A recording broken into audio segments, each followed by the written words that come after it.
Welcome back. Happy Friday, everyone. I'm Kelby Finati, your co-host. And I'm Erica Arnautovic, your other co-host. Welcome to Things You Ought to Know. This week, we're going to dive into kind of our week in review like we normally do. And then we've got two news information pieces that you should know about that you ought to know about. Yes. One being, I'm going to let you say the name so I don't butcher it. Leucovorin. And that is like kind of the viral medication for children with autism that they think can help with like folic acid not being able to be absorbed. And so we're going to touch on that in a little bit. And then the other one is... Yeah, just a national program that you can get plugged into in your local community if it's available. So we want to tell you about a nonprofit called Gigi's Playhouse. All right. So, yeah. A week in review. How was your week? It was good. You know, it's like my parents are still kind of switching off, helping us, get settled and, helping the kids just with like all the transitions we've had with PCAs and things like that for Luca. So my mom is back this week. So very helpful, but I think everybody is like tired at this point, but so everything's good. We didn't have too much excitement this week, which I'll take. That's a good week when you don't have too much excitement. I'll take it. Yes. Well, then I'll take up some of your time because we did have some excitement. I want to hear yours. Yeah. So, okay, let's start with we've had some questions come in, several actually, about what we'd mentioned last week on some home things that we've done, detoxifying Porter and safe methods that we've used. And some people have reached out to ask what those methods are. I want to make sure that I'm giving them the most accurate information. So I'm going to hold off and we can do that kind of maybe like interview style. If you want to ask me a few questions that we've received, and then I can help answer what we've done. And then if you have any, I know that you've done in your home, then we can highlight those too. But look for that on a later episode when we have more time that we can dedicate to it. Yes. Yeah. I want to make sure too, to like, as we preface some of these other things that like when we talk about supplements or medication, I am, in medicine, I am a prescriber. However, I am not your child's, pediatrician or nurse practitioner. I just want to make sure that, and, Kelby has medical experience and experience with her son, but we say things from either personal experience or my professional experience. However, we want you to always check with your child's provider. Yeah. So, yeah. I think I've heard it simply said, I'm a doctor, I'm not your doctor. Yeah. And so but you can't say that to me because you are my son. Yes. So, yes, I can tell. I can say things, but yeah. Yeah, we'll save you the big legal spiel, but just know, like, this is not medical advice. This is just our experience that we're sharing and some things that you may ought to know about that could help you. Yes. Okay, so back to some week in review for me. So then Porter, we're going to hold off on giving you all the details and the things that we've done with detoxifying him in the home. But we are going to move forward with a functional medicine doctor. We had a follow-up visit this week. It was a great visit with the doctor. He's so hands-on and very good bedside manner.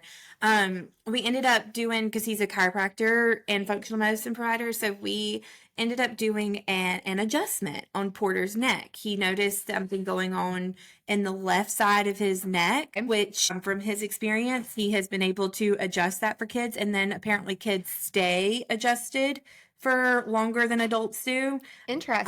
And so he didn't think we would have to do that specific adjustment again for him for many months. Okay. But Porter tolerated it really well. We just had him lay down on his side onto the chiropractor bed, and he was able to, Doc just kept him cool, and Michael, my husband, kept him really at peace. I was handling the baby. Okay. But it went really good, and you could actually hear the bone adjust. Like, I was sitting across from the room. Yeah. That's kind of a satisfying sound to me. Yeah, and then Porter got a little, like, happy, giggly, bubbly, like, kicked his little feet, a little stimmy, and then he was laying there, and he just wanted to keep laying there. It was like it relaxed his nervous system, which is what the doctor told us that we could experience, is that it would relax his nervous system. He said you might see him a little off tonight. He might be really tired.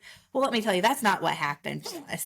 We had a different experience, but I don't think it's from the adjustment. My assumption is it's off of a new supplement that we implemented because the doctor's taken a layering approach to these supplements. And so he gave us our first regimen. Porter has been able to take all of those really well because of some of the stuff that we already do in the house. you know, the liquid of cod liver oil, things like that he's been taking since he was an infant. So he does he takes it really well. Good. So thankfully we didn't have that problem with him taking the supplements. So now he thought we were okay to fill in with L-theanine. Okay. Now Everything is liquid. everything is powder or liquid. Okay. Now the L-theanine, I wanted to make sure I had the proper description of this. So it is a unique non-protein amino acid found abundantly in tea leaves. Had no idea about that. Okay. Its interest in its potential use as a dietary supplement has surged recently, especially claims related to promoting relaxation and cognitive enhancement. So the way he explained it to us is it's kind of like a precursor to serotonin. Okay. And you stop me if I'm wrong in any of this, because I don't know.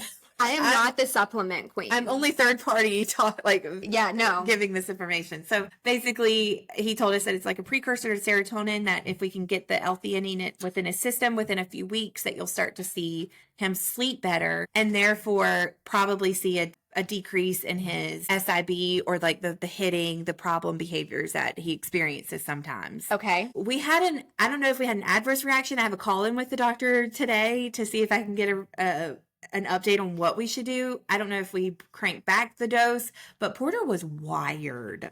He was wired the last 2 nights, hours upon hours of him advocating for himself or AKA arguing with us. And in our house, it's a silent argue. It used to be a silent argue, I should say, where he would like point and he'd lock eyes with you and he'd point and then he'd point to what he wanted and he'd lock eyes with you. And then you would just get into a pointing match with your toddler. And no. Exactly. He's becoming more verbal. And I think along with that becomes this new sense of advocating for himself where he has a way to like express himself another way. And so he's been like yelling and crying and like not screaming, but loudly protesting things that he wants, that he's not like denied access to something. Whether it be you've had way too many snacks, so we're done. We're not going to have any more snacks. He is like protesting that. But the last 2 nights, I'm going to call them the nights of terror. The 2 nights of terror, they were awful because he was up until like 11:30, almost 12 a.m. And we started bedtime at 8:30.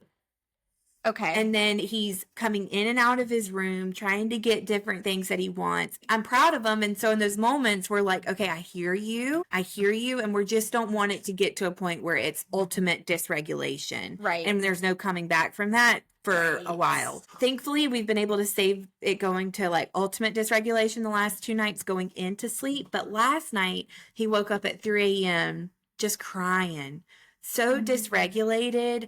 I don't know if it was a bad dream. I don't know if it was L-theanine. I don't know kind of what this new issue is that we're experiencing. But this is like, we've experienced these sleep regressions when he's going through a developmental surge. Right. And so when you partner the sleep regression with the verbal communication, with the when that happens, he usually experiences more problem behaviors of the SIB hitting himself, and so all of those are coming together. So I think it's like multifaceted. Like, so you are seeing more SIB. We are. Okay. It started. It had decreased tremendously starting this new regimen with the supplements, and then we implemented the L-theanine 2 nights ago, and it's back to the problem behaviors. Okay. So maybe he didn't need the L-theanine. Maybe not. Because it sounds like his regimen before was actually pretty solid. Yeah. And he was sleeping. He was more regulated. You were seeing that increase in vocalization. Yeah. So maybe he does need it. Maybe you said just like tailor the dose or tailor the time that you give it. I don't know. It's a high dose. I'm not going to say the high dose because it's going to be catered to your kiddo if you're going down this route. But it's a higher dose than what you would normally give. And so I don't know if that's where we need to just back it down and taper it into his new routine. We'll see what the expert says. Right. But that's our update. I just wanted to let everybody know that it's going to be a roller coaster. You're going to see, and you have to work in collaboration with your provider. Yes. Whereas like I could have just said today, like, oh, I'll just see how it goes. tonight, I don't want a third night of terror. No. So like call your Like, is his doctor. belly hurting? Like, you just Exactly. know. I don't know. And normally with his belly, that's a good point. With his belly hurting, he has started to put his hand on his belly, and that has told us. Okay. I haven't seen that the last 2 nights. I don't think it's that. Okay, good. But you never know with our kiddos. We have to play detective. Right. But yeah, it's a roller coaster. So don't hesitate to just put in a call. It's so easy. All I did was call the office and just say, can I ask a question to the doctor when he gets a chance? Can he give me a call back? It's usually never going to be the doctor that's going to give you a call back. Right. It's almost always going to be his nurse or his assistant. But just know it's still coming. It's his words. It's their words. Right. It's coming from them. Right. Because I know a lot of people are like, I'm just going to get a nurse. I'm not even going to call. Right. It really does. If you don't know the behind the scenes, if you don't know how it happens, it goes into her box. It does. I have to respond. Yeah. Either verbally or actually type the message out that they are verbatim reading to you. Yeah. Yes. There's sometimes like, especially in like OBGYNs where you have a protocol book. Yeah, you have a triage nurse who is able to give you those. Yeah, we have that for sure. For Yeah. like the common like things, But if I specifically say, can you ask Erica this question? they will. 100% of the time, right? Usually they're going to send it to you. So they will at least come in just like, hey, I know the answer is going to be this, but still run it by you. They specifically ask you. Like my nurses at my office are very respectful of our patients in that way. I can say that for sure. And that's been my experience in the medical field too, is like that's that protocol. So just know that don't hesitate to just call. That's my tip from insider trade of being on the other side of healthcare with you too. It's like, just call. Save yourself the headache. Yeah. Just call and ask a question. So I've got to call in. I'll let everybody know next week what we decide to do. I'll keep you updated on as we go throughout the journey. But so far he has learned better. Last time I told you chips was it, where he had like, it's backwards. It's like the ip and then the cha. This week, he is starting with ips, ips, and he's learning how to say it. That's so exciting. So it's just consistency of like, we are just, again, if I see he's getting demanding, tired, like if I'm placing too many demands, I back off. Yep. And that's working. So good. Oh it's my been a good gosh. week. That's amazing. Yeah. And Kelby has inspired me. I've thought about it for a long time. And not that you can put a dollar amount on your child, right? But you have to be also reasonable with your finances. But Kelby has inspired me. I actually this morning called the same functional medicine doctor, and my son is going to go. So Luca's going to go on March 13th. So hopefully you'll have different stories because it's very tailored from what you've told me and kind of what the lady on the phone who I spoke to this morning told me when I was asking a few questions. It's very specifically tailored to the child, what they find in their like lab results, whether that be the stool sample, the hair follicle test, whatever. And so I'm really excited to see Luca's journey with this, and it may look very different. It may look very similar. We don't know, but I'm excited. Yeah, I'm excited to share it too, because I'm really excited because healthcare just is my interest too. And so I'm really excited to see your perspective as a provider in the functional medicine space. Because you're dipping your toes, right? This is your first experience. I'm dipping my toes. I mean, I have not done a full consult, but I've called around to Sheila Kilbane's office and some of the other more bougie, if you will, or like those very well known functional med doctors in the area. And, sometimes you just are could not believe how expensive some of it was. Not that their services are probably not very much worth it. But it was just there's just no way, I could do that because Luca's not my only child. Right. I have to keep a roof over him. So yeah, there was just some things that were, I struggled with, being in traditional medicine. But now I'm really excited to kind of explore that because I've definitely pulled some of the integrative medicine things into my own practice, but very much like you said, dipping my toes in the water. So I'm excited. Yeah, I'm excited to see what your experience is. And then also we can just like share it along the way as we have updates. We'll be able to provide that to Yep. our listeners. And if y'all have questions about it, feel free again to join our Facebook group. There's a few people, I think we have one comment on our most recent Instagram that is about the supplement. So if you're listening this week, just know we're going to do a deeper dive onto that. But I'll be curious, we should do a supplement comparison. I would love to. So like when Luca gets his slew of supplements, and we can do a comparison to see yes. Porter's too and how they line up with each other. I would love to do that because I think that that's really good to see too, because our boys do, we've always said like they have a lot of similarities in some of their interests, but like we were just talking the other week, a lot of differences in some ways. So yeah, I'm excited to see how we can delve into that. Yeah. There was something else we did this week that I wanted to, it kind of ties into our ought to know segment. So I'll transition us into that and kind of give you an update on what we experienced this weekend. So I'm working for the local Autism Strong Foundation now, doing part-time work for them. They were on one of our episodes. Stephanie Newman, the executive director, now my boss, was on our podcast. She a good boss though? She's a great boss. Yes. I need a raise. Stephanie, are you listening? But it's been very good, and I'm kind of learning all these new resources that are available to families too that I had no idea about. One of them being awesome nonprofit called Gigi's Playhouse. They are geared more towards Down syndrome kiddos and adults. They have an age range of a wide age range that they service. But we have a local place in Charlotte called Gigi's Playhouse Charlotte.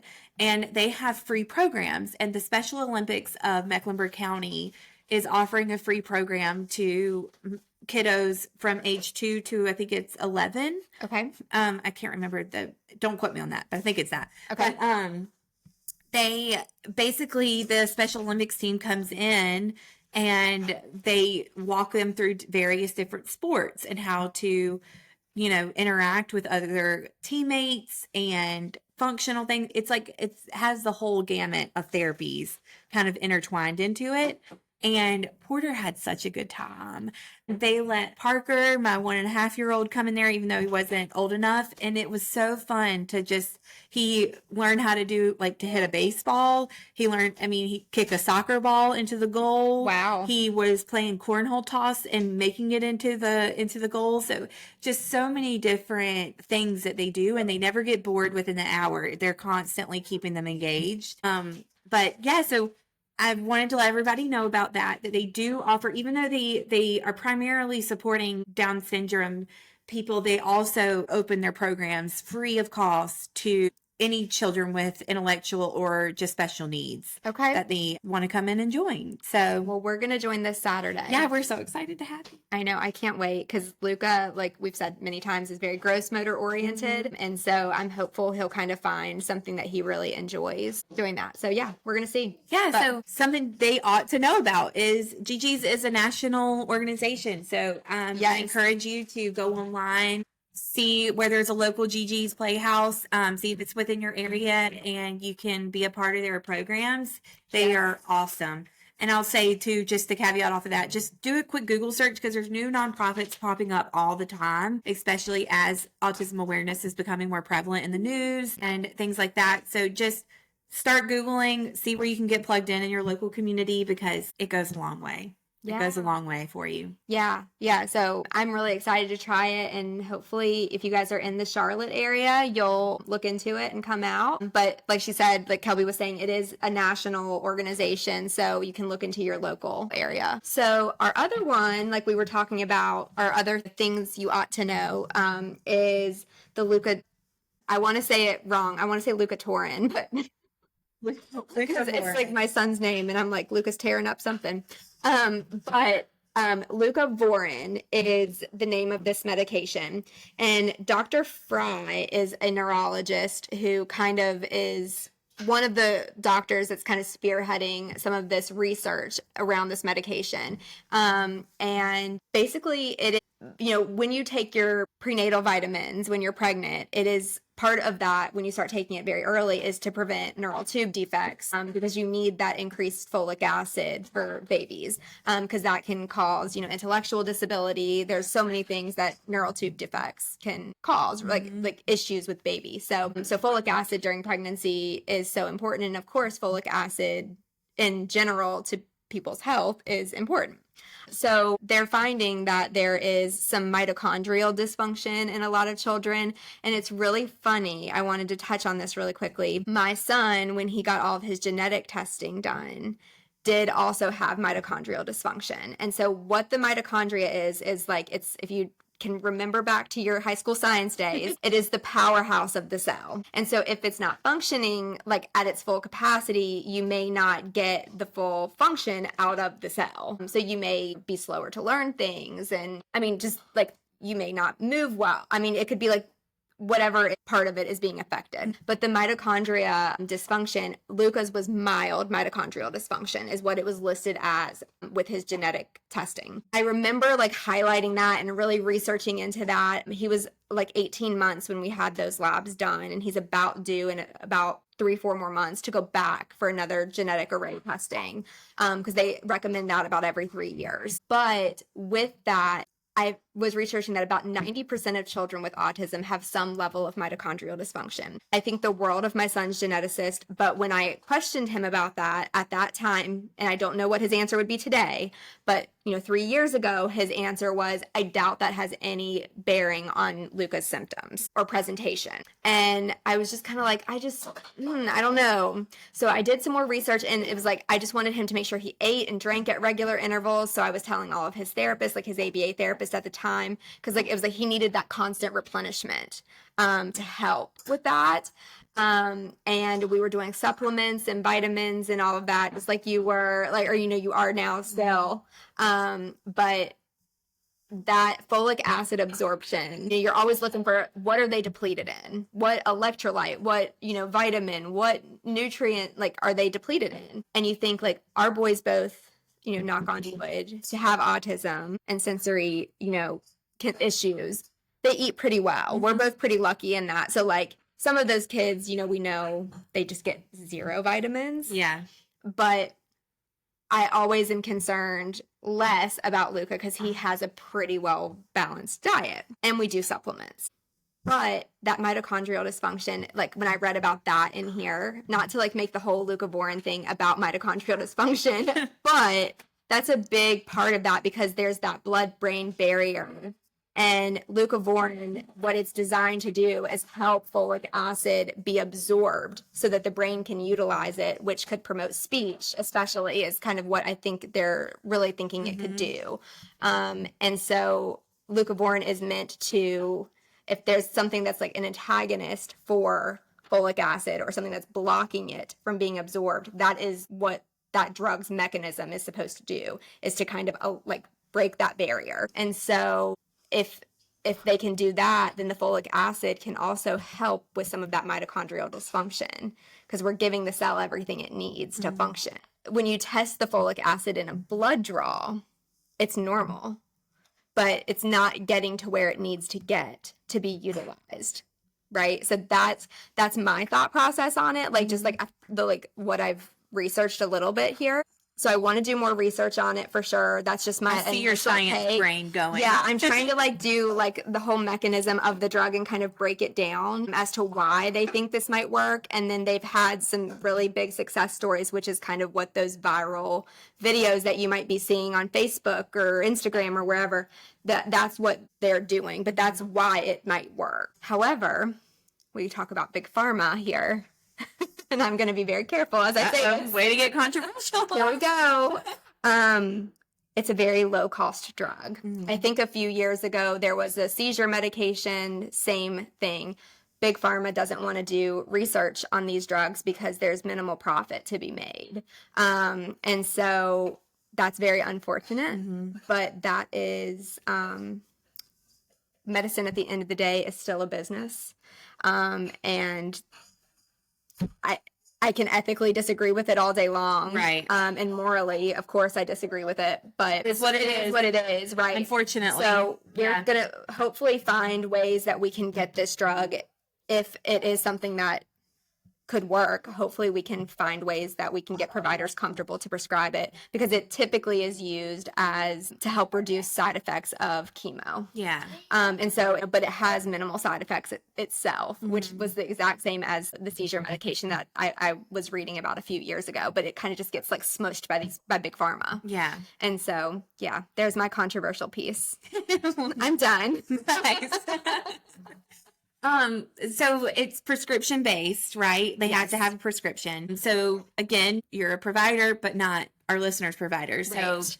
recommendation would be to Yeah, just talk to your provider, and I would go in armed with lots of information. 'Cause I Exactly. can tell you, like, Yeah. if you had brought this to me, I would say what I just told you is, well, I need to look at it. I gotta look at it. I gotta talk to my boss. I gotta we're gonna have to kind of put our provider brains together, multiple of us, before we could say we're comfortable, because it's not an FDA approved drug for autism at this point. Yeah. But now you do have providers out there like a functional medicine provider that has access or a partnership with a pharmacy, especially like a compound pharmacy that they're working with. Yes. So if you have the ability or can do some Google researching in your area for functional med, get on those Facebook groups, y'all, and ask your local community if someone knows of a functional medicine provider, because that's my personal route would be to go that route, because I feel like you're probably more able to get it prescribed, Right. and someone's able to look at it for more of a holistic approach to your child